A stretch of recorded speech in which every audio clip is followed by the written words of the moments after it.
this video, we're going to go over a little trip that I took up to Attica Junction with a friend. We eventually would make our way down to Marion for the Everett train show.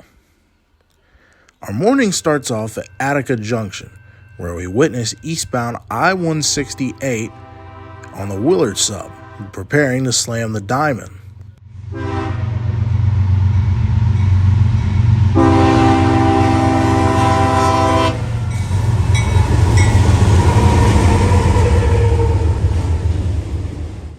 I-168 is daily Chicago, Illinois to Port Newark, New Jersey auto racks and intermodal. Sometimes the racks are loaded, other times they're empty. The sunlight up here in Attica provides a great view of this train. Northern Ohio is known for its open area shots, farmlands, and spectacular views on trains, and we would see that today.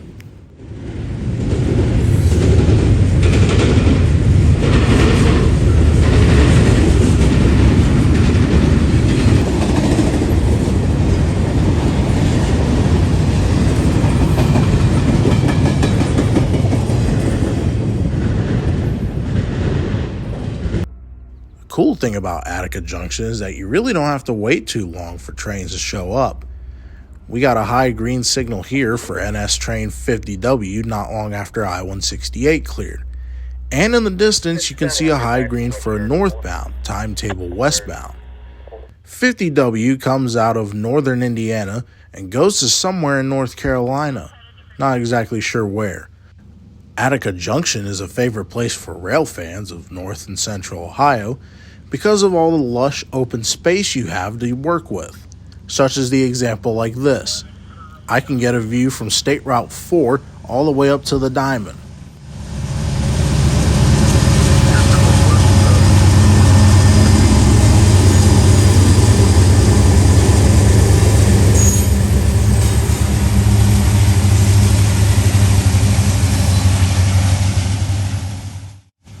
My friend Rex Woods has joined me for a little bit. That's him over on the left. This grain train would go down a little bit at Carruthers and stop to let 3 more northbounds by him. There's a 179 tied down in front of him at Chatfield, and the track that he's on, he can't go past him, so he'd have to wait for the northbounds. They wouldn't take too long to get up here.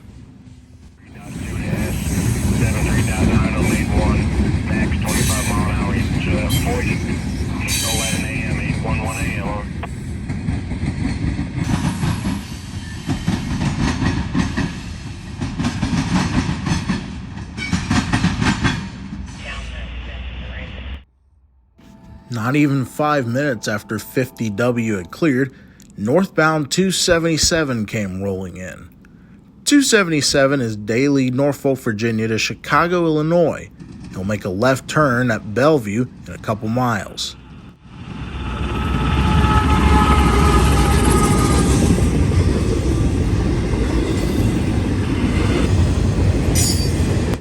Huh, that's funny. I don't remember 277 usually running with a single locomotive in the lead, but I guess that's a little bit interesting. What really took the cake on this train was the first of 2 DPUs. Came as a complete surprise and caught both me and Rex off guard.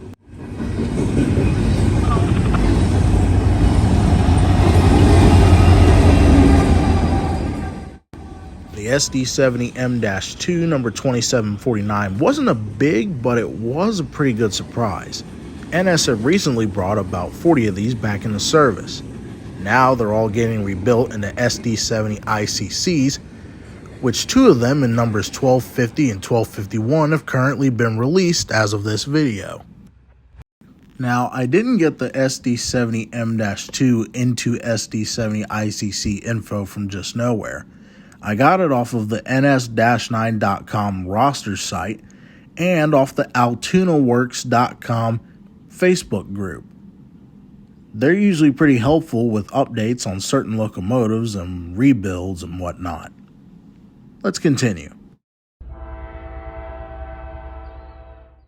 About another 15 minutes passed by and we got I-73. It's an extra run of daily train 273. I-73 today is all empty stacks, with a C6M leading and an ET44AC second.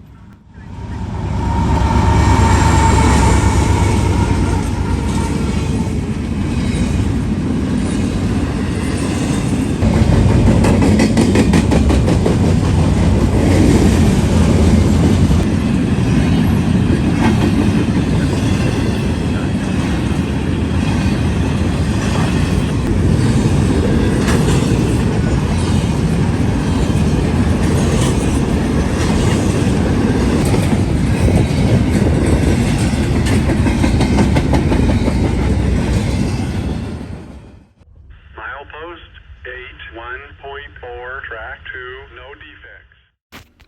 Not too far behind I-73 was empty grain train 55W. These grain cars had come from somewhere in the south, and apparently this single C6M is all that's needed to power this train.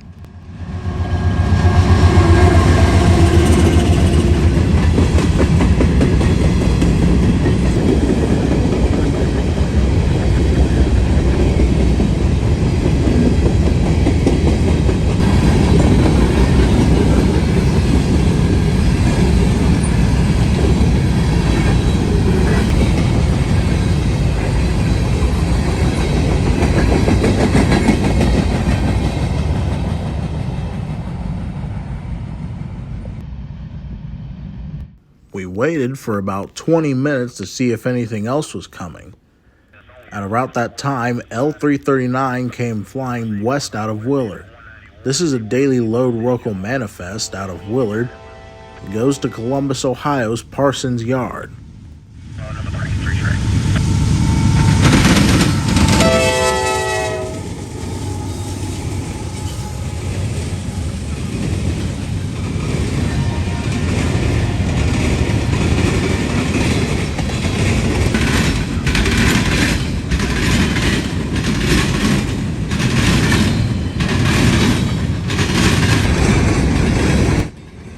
My guess is that these Herzog cars will go down and be dropped in Cary, Ohio, since L339 does sometimes work there. I never really did figure it out, but one can only assume.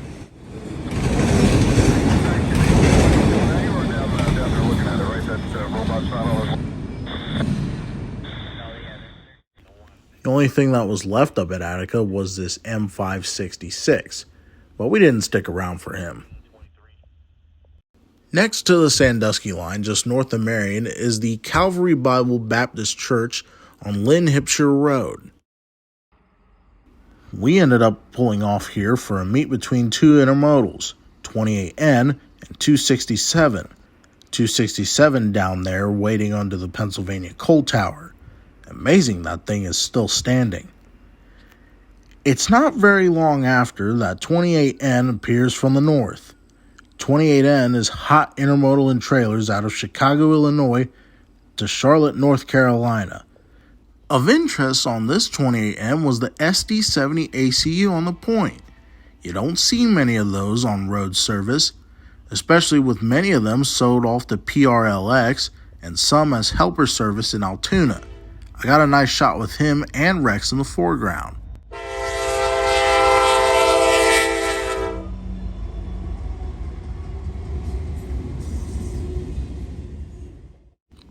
This is also known as Harvey by railfans and railroaders.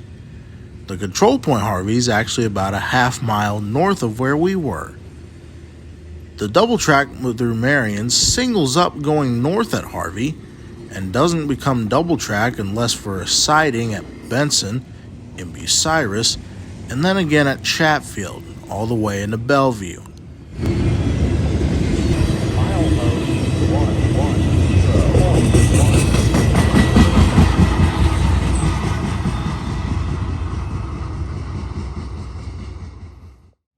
About a few minutes after 28N's tail end cleared, 267, daily Columbus, Ohio to Chicago, Illinois, begins his journey north with a single old but still got it UP SD70M. He'll stop along the way to do some work in Sandusky and in Hammond, Indiana at NS's Coal-Hour Yard.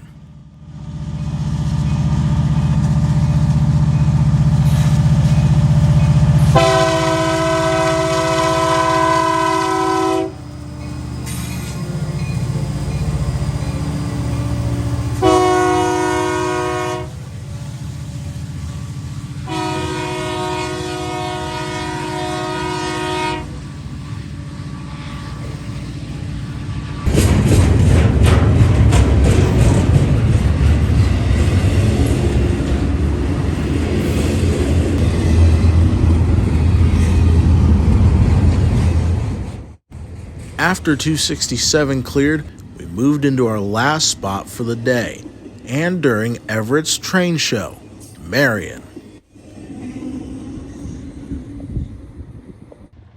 No sooner had we arrived up to the Marion Union Station, CSX eastbound M216 was coming across on the Indy line. He was about to cross both diamonds and block them so he could drop some auto racks into the Marion yard. M216 usually uses the C&O connector, but I guess today they decided to just keep him on the main line.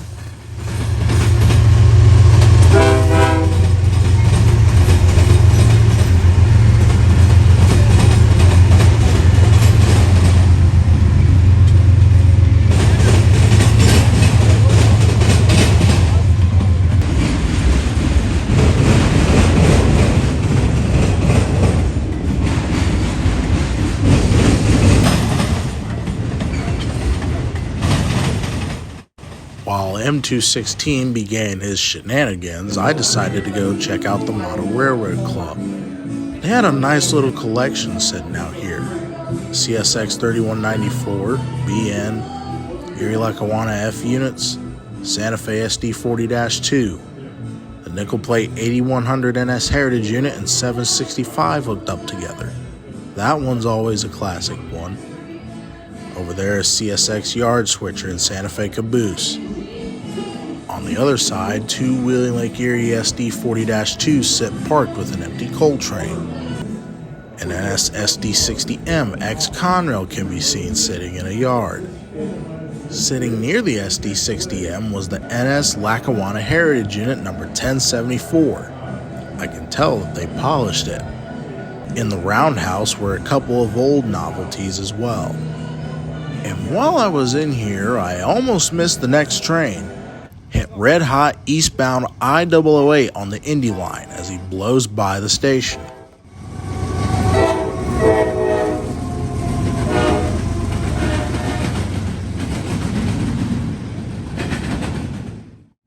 I-008 is red hot intermodal and trailer traffic out of Rose Lake, Illinois to North Bergen, New Jersey. He's usually through Marion anytime between 12 and 1 in the afternoon, and today was no different.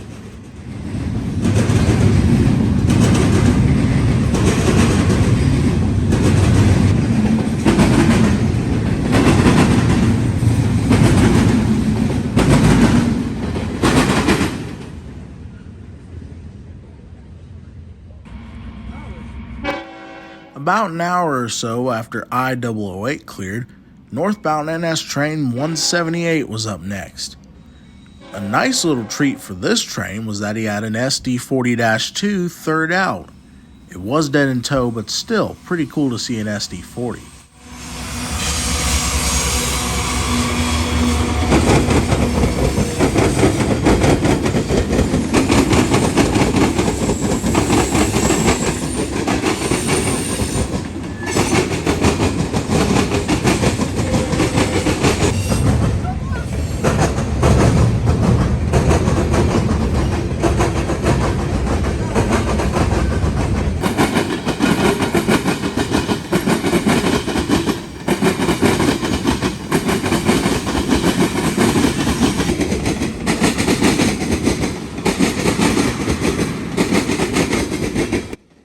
And bringing up the rear, pushing on this 178, was a Union Pacific ET44AC, an also nice sight to see.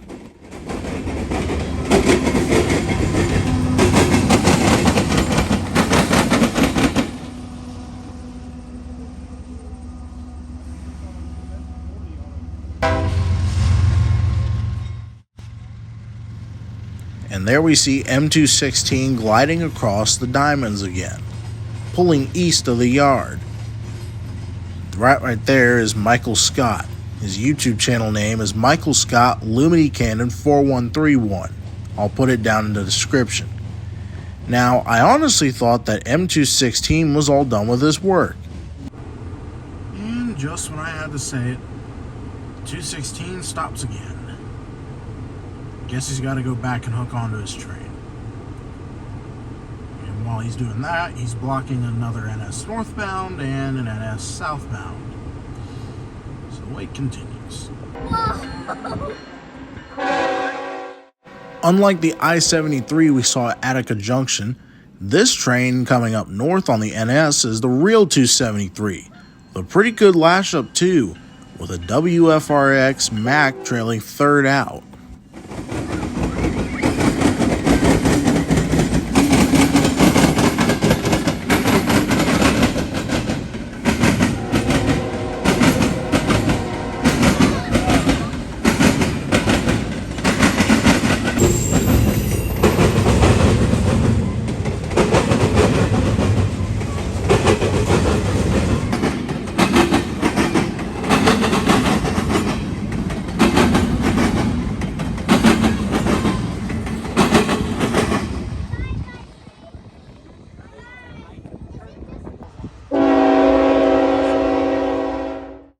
Not even 5 minutes after 273 had cleared everybody, 18M comes screaming his way south through Marion.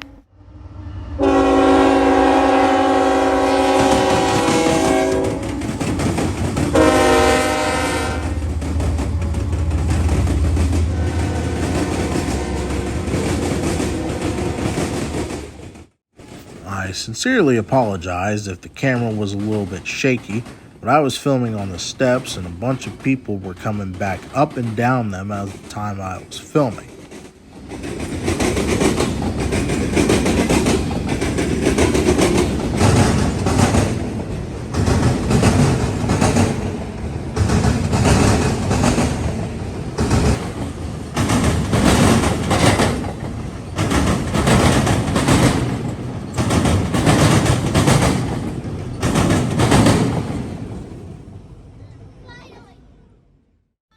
After 18M had cleared us, Michael informed me and Rex of an eastbound M332 coming up.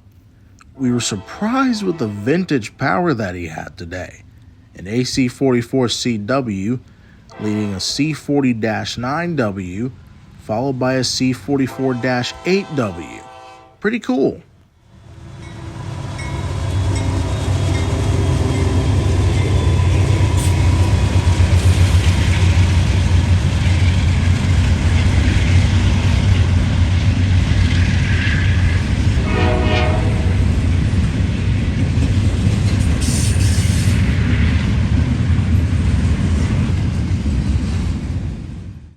M332 is daily traffic out of Avon, Indiana, and heads eastbound to Cumberland, Maryland.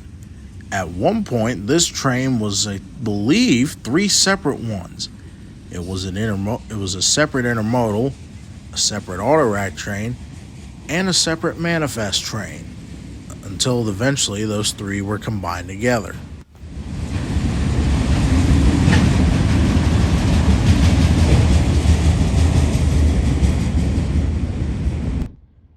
About 5 minutes after M332, X132 came creeping around slowly. He was preparing to turn north onto the C&O line. Leading the way was a UP AC44CW. We didn't get to see if there was a mid-train DPU or not.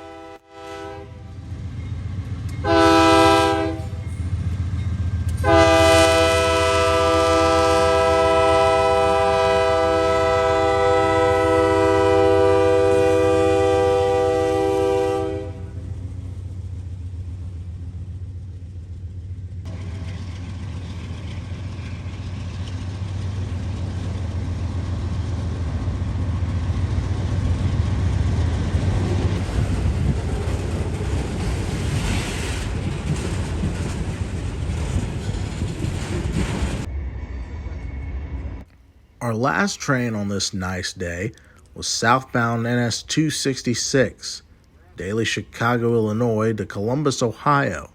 It's the counterpart to the 267 we saw back at Harvey. 266 usually runs with BNSF power, and today was no exception, with the second unit being of particular interest to me.